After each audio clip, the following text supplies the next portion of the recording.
Assalamualaikum warahmatullahi wabarakatuh. Alhamdulillahi rabbil alamin. Wassalatu wassalamu ala asrafil anbiya'i wal mursalin wa ala alihi wa sahbihi ajma'in. Yang pertama, mari kita panjatkan rasa puji syukur kita atas kehadirat Allah Subhanahu wa taala yang telah memberikan segala kenikmatannya kepada kita, terlebih-lebih kenikmatan iman dan Islam. Salawat berangkaikan salam senantiasa selalu kita curahkan kepada Nabi Allah Muhammad sallallahu alaihi wasallam. Semoga dengan seringnya kita bersalawat dan mengerjakan sunnahnya, kita termasuk ke dalam golongan orang yang mendapatkan syafaat serta pertolongannya di yaumil mahsyar kelak nantinya. Amin ya rabbal alamin. Pada pertemuan kali ini saya akan menjelaskan tentang tujuan penciptaan manusia menurut Al-Quran. Sebelumnya, nama saya Nizar Fahmi, BP 2001032025 dari kelas 2C mata kuliah Agama Islam dengan dosen pengampunya Bapak Rinaldi MID PhD. Al-Quran diperuntukkan bagi penentu jalannya kehidupan manusia dan alam semesta. Di dalam Al-Quran terkandung makna dan petunjuk kehidupan, menembus dimensi ruang dan waktu, sehingga dengan kata lain, Al-Quran merupakan ensiklopedia kehidupan dalam rangka menunjukkan kebahagiaan dan kesejahteraan yang hakiki. Oleh karena itu, Al-Quran memiliki lintas dimensi ruang dan waktu, maka wajar jika Al-Quran memuat pesan-pesan ilahi dalam bentuk global.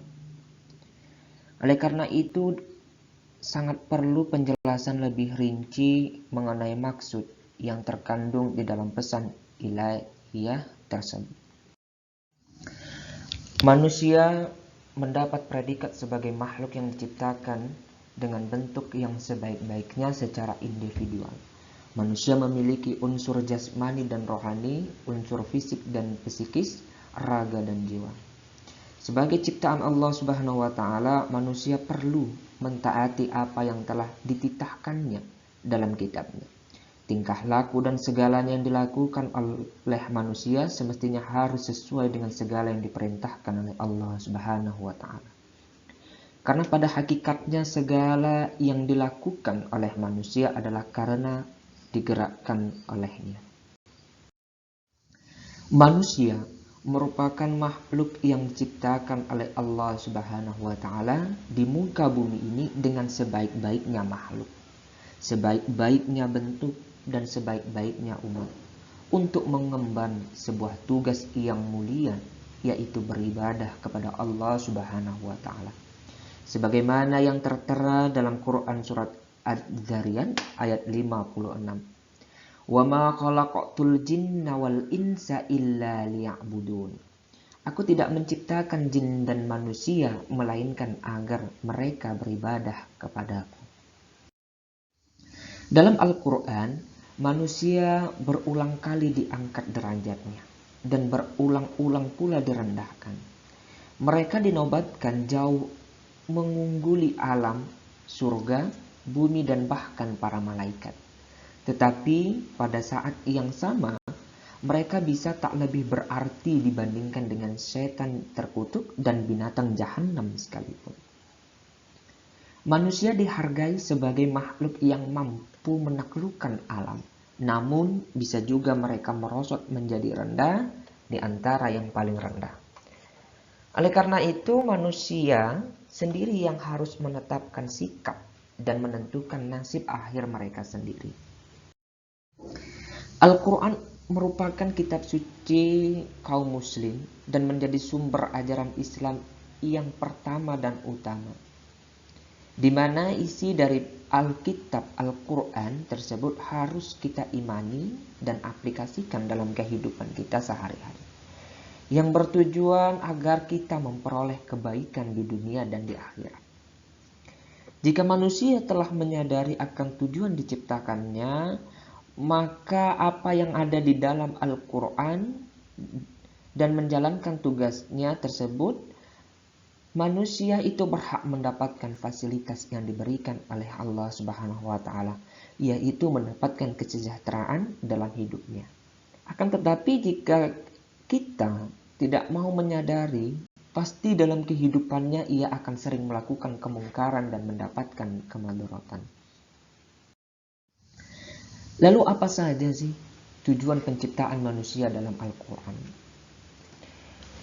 Manusia menurut terminologi Al-Quran, menurut Ahmad Tafsir, ada 3 kata yang digunakan dalam Al-Quran untuk menunjukkan makna manusia. Yaitu yang pertama al-insan. Istilah al-insan diambil dari kata uns yang berarti jinak, harmonis, dan tampak. Istilah ini lebih tepat digunakan dibandingkan pendapat yang mengatakan bahwa al-insan terambil dari kata nasa yang berarti lupa atau nasa yang berarti guncang. Dalam Al-Quran, kata al-insan sering juga dihadapkan dengan kata jin dan zun, yaitu makhluk yang tidak tampak. Menurut Quraisy Shihab, istilah insan menunjukkan manusia sebagai totalitas yang meliputi jiwa dan raga. Kata al-insan digunakan di dalam Al-Quran untuk menunjukkan totalitas manusia sebagai makhluk jasmani dan rohani. Sehingga harmonisasi kedua aspek tersebut dengan berbagai potensi yang dimilikinya mengantarkan manusia sebagai makhluk Allah Subhanahu wa Ta'ala yang unik dan istimewa. Istimewa dan memiliki diferensiasi individual antara satu dengan yang lainnya. Manusia sebagai makhluk yang dinamis sehingga mampu menyandang predikat khalifah Allah di muka bumi ini.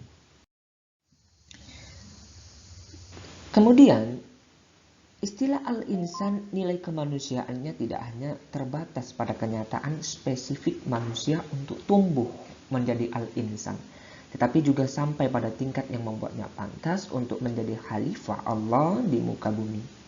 Menerima beban takhlifi dan amanah kemanusiaan karena al-insan dibekali dengan al-ilm, al-bayan, al-aql, dan al-tamyiz.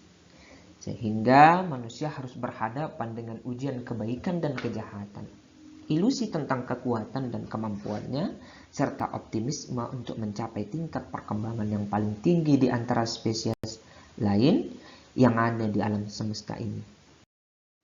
Yang kedua, al-bashar. Menurut Quraisy Shihab, sebagaimana dikutip oleh Ahmad Tafsir, kata al-bashar terambil dari akar kata penampakan sesuatu yang baik dan indah. Dari akar kata yang sama muncul kata basyarah yang berarti kulit. Manusia dinamai al-bashar karena kulitnya tampak jelas dan berbeda dengan kulit binatang. Pada bagian yang lain dari Al-Quran disebut bahwa kata al-bashar digunakan untuk menunjukkan proses kejadian manusia sebagai basyarah melalui tahapan-tahapan hingga mencapai kedewasaan. Sehingga tampak bahwa kata al-bashar dikaitkan dengan kedewasaan dalam kehidupan manusia yang menjadikannya mampu memikul tanggung jawab.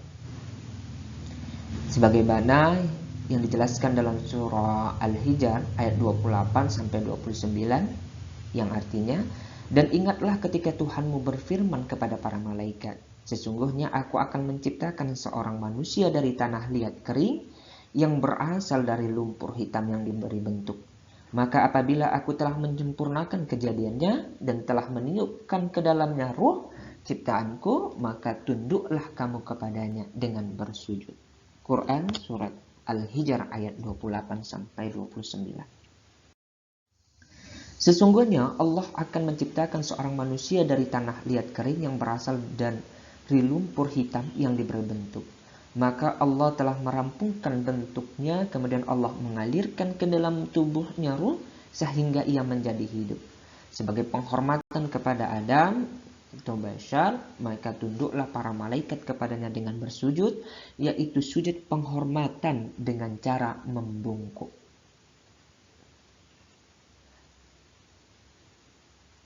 Maka kata al-bashar ditunjukkan pada manusia secara umum tanpa memandang agama dan keyakinannya. Demikian pula halnya dengan para nabi dan rasul, hanya saja mereka diberikan kelebihan secara. Yang ketiga, Bani Adam. Secara etimologi, kata Bani Adam berarti generasi keturunan Adam. Menurut Al-Tabai, sebagaimana dikutip oleh Ramayulis dan Samsul Nizar, penggunaan kata Bani Adam menunjukkan pada manusia secara umum. Dalam hal ini setidaknya ada 3 aspek yang dikaji. Yang pertama, anjuran untuk berbudaya sesuai dengan ketentuan Allah Subhanahu wa taala. Yang kedua, mengingatkan kepada manusia akan kebaikan dan mengingatkan pada keburukan. Yang ketiga, memanfaatkan semua yang ada di alam semesta ini untuk meningkatkan ketakwaan kita, ibadah kita, dan mentauhidkan Allah Subhanahu wa taala. Lalu bagaimana proses penciptaan manusia? Manusia diciptakan Tuhan melalui sebuah proses alami yang berlangsung secara bertahap secara umum. Berbeda dengan penciptaan Nabi Adam alaihissalam. Bila Nabi Adam diciptakan dari tanah liat yang kering, yang berasal dari lumpur hitam yang diberikan bentuk sesuai dengan surah Al-Hijr ayat 28, maka manusia secara umum atau generasi Adam diciptakan dari setetes air mani. Menurut Musa Asy'ari, sebagaimana dikutip oleh Toto Soeharto, ada 4 tahap proses penciptaan manusia. Yang pertama, tahap jasad. Al-Quran menjelaskan permulaan penciptaan manusia adalah dari turab, yaitu tanah yang berdebu, terkadang dengan kata tin atau salsal. Namun yang jelas makna yang dimaksud dengan tanah ini adalah saripatinya atau sulalah. Penciptaan dari tanah ini tidak berarti manusia diciptakan dari bahan tanah seperti pembuatan patung. Tetapi saripati yang membentuk tumbuhan atau binatang yang kemudian menjadi bahan makanan bagi manusia. Yang kedua, tahap hayat. Awal mula kehidupan manusia dari air, sebagaimana kehidupan tumbuhan dan binatang. Maksud air kehidupan di sini adalah air yang hina atau sperma. Sperma kemudian membuahi sel telur dalam rahim seorang ibu. Sperma inilah yang merupakan awal mula kehidupan seorang manusia. Yang ketiga, tahap ruh. Yang dimaksud dengan ruh di sini adalah sesuatu yang dihembuskan Tuhan dalam diri manusia. Pada saat yang sama, Tuhan juga menjadikan pendengaran, penglihatan, dan hati pada manusia, barulah manusia itu hidup. Maka hal ini menandakan bahwa ruhlah yang menjadi pimpinan dalam jasad manusia. Dari itu ruh kiranya dapat menjadi pembimbing pendengaran, penglihatan, dan hati manusia dalam memahami kebenaran. Yang keempat, tahap nafs. Kata nafs sendiri dalam Al-Quran mempunyai 4 pengertian, yaitu nafsu, napas, jiwa, dan diri atau keakuan. Maka dari keempat kata ini Al-Quran lebih sering menggunakan kata nafs untuk pengertian diri. Diri yang bermaksud kesatuan dari jasad, hayat, dan roh. Dinamikanya terletak pada aksi kegiatan yang kita lakukan. Kesatuannya bersifat spiritual yang tercermin dalam aktivitas kehidupan manusia. Islam berpandangan hakikat manusia merupakan perkaitan antara badan dan roh. Badan dan roh merupakan masing-masing substansi yang berdiri sendiri, yang tidak tergantung oleh adanya yang lain. Namun dengan menyatunyalah yang kedua substansi ini, barulah manusia bisa hidup dan menjalani kehidupannya. Maka keduanya diciptakan oleh Allah Subhanahu wa taala sebagaimana yang tergambar dalam Al-Quran. Baik. Sehingga kesimpulannya adalah Al-Quran merupakan tujuan dari pendeskripsian penciptaan manusia, bukan lain untuk mencetak generasi yang tawadhu.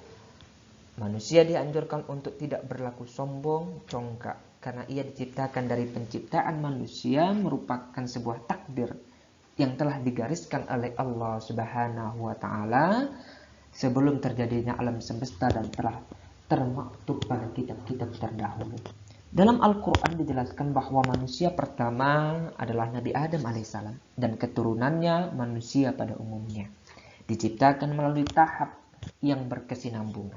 Dalam hal ini, Nabi Adam alaihissalam sebagai manusia pertama di muka bumi tercipta dari titik, sedangkan manusia tercipta dari nutfah. Nutfah merupakan titik awal dari proses reproduksi yang selanjutnya berproses menjadi manusia sempurna.